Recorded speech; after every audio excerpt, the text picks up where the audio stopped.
Nampaknya ketegangan China sejak perang dagang dengan Amerika Serikat sudah merembet ke berbagai macam hal. Tak mau ada yang kalah, tidak ada juga yang mau mengalah, menjadikan ketegangan mereka berbuntut panjang. Hingga pabrikan-pabrikan otomotif dunia yang terdampak dari ketegangan dua negara ini dengan perekonomian terbesar tentunya menuntut pemerintahan Donald Trump. Kita ulas di pagi hari ini, produsen mobil dunia menggugat Trump. Jadi pabrikan-pabrikan otomotif dunia seperti Tesla, Volvo, Ford, dan juga Mercedes-Benz ini mengajukan tuntutan hukum terhadap pemerintah Amerika Serikat yaitu Presiden Donald Trump. Tuntutan hukum diajukan dalam beberapa hari terakhir ini di Pengadilan Perdagangan Internasional yang berbasis di New York, Amerika Serikat. Tuntutannya tidak lain dan juga tidak bukan soal tarif yang diberlakukan oleh perwakilan dagang Amerika atas impor dari China. Tesla mengajukan gugatan atas kesewenang-wenangan, tindakan pelin-pelan dan juga penyalahgunaan kebijaksanaan oleh pemerintah Trump. Sang tergugat adalah perwakilan perdagangan Amerika Serikat yaitu Robert Lighthizer, dan tahun lalu perwakilan perdagangan Amerika Serikat ini menolak permintaan Tesla untuk pembebasan dari tarif komputer dan juga LED yang akan digunakan pada kendaraan buatan Tesla, yaitu Tesla Model 3, di mana komponen tersebut berasal dari China.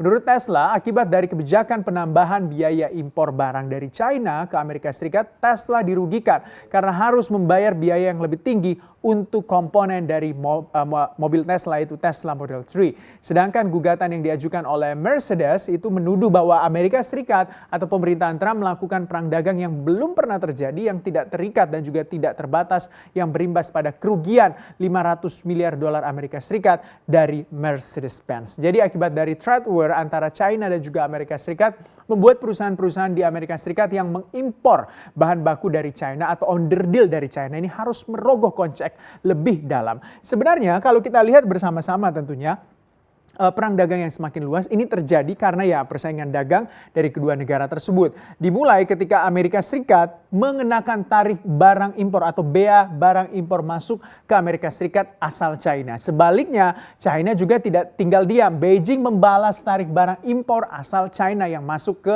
China. Nah, maksud saya asal Amerika yang masuk ke China begitu ya. Nah, tentunya dari Amerika Serikat mengenakan tarif hingga kurang lebih 200 miliar dolar Amerika Serikat ini terhadap barang China yang masuk, karena Amerika Serikat ini merasa bahwa hubungan dagang antara Amerika Serikat dan juga China itu tidak fair atau merugikan pihak Amerika Serikat.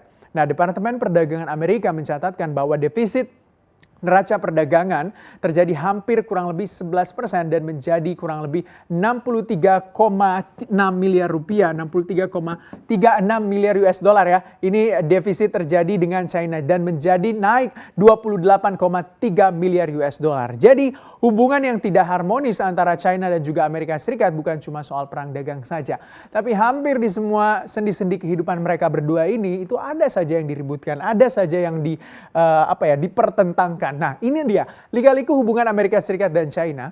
Perang dagang kita tahu sudah terjadi selama beberapa tahun yang lalu dan terjadinya juga 2 tahun. Kesepakatan dagang juga fase 1 sudah ditandatangani di Januari 2020. Poin-poinnya itu adalah China membeli produk Amerika senilai 200 miliar US dollar.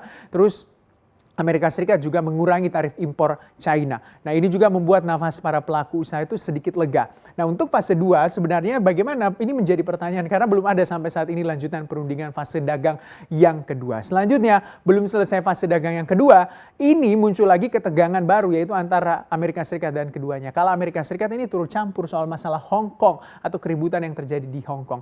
Itu mendapat protes keras dari pemerintah China. Belum lagi ada masalah di Laut China Selatan. Kita tahu bahwa Amerika Serikat menegaskan posisinya dan menuduh China bahwa berusaha membangun kerajaan maritim di Laut China Selatan. Dan menurut Mike Pompeo, Menteri Luar Negeri Amerika Serikat, mengatakan bahwa China ini melanggar hukum dan juga menuduh Beijing melakukan penindasan.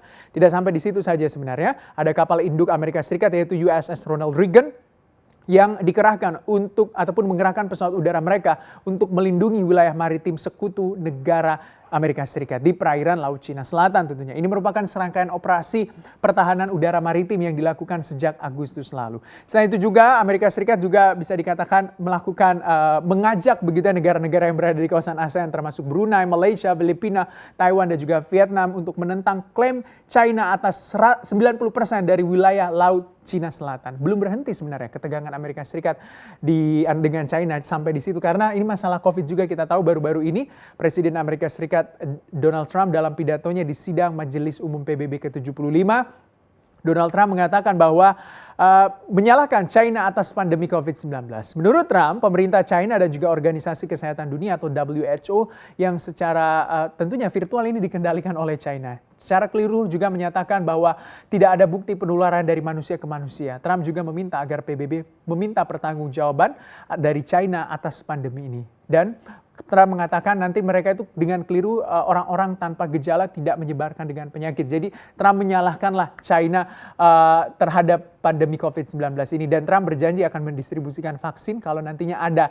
Dan vaksin itu akan mengalahkan virus dan tentunya akan didistribusikan secara merata dan mengakhiri pandemi yang terjadi di dunia ini dan memasuki era baru kemakmuran dan juga perdamaian. Begitu banyak lika-liku hubungan antara Amerika Serikat dan China yang sudah merembet ke berbagai macam hal. Tuntutan dari perusahaan otomotif kepada pemerintah Trump adalah salah satu dari sekian banyak imbas dari ketegangan antara Amerika Serikat dan juga China. Sampai kapan drama ketegangan ini akan terus berlangsung?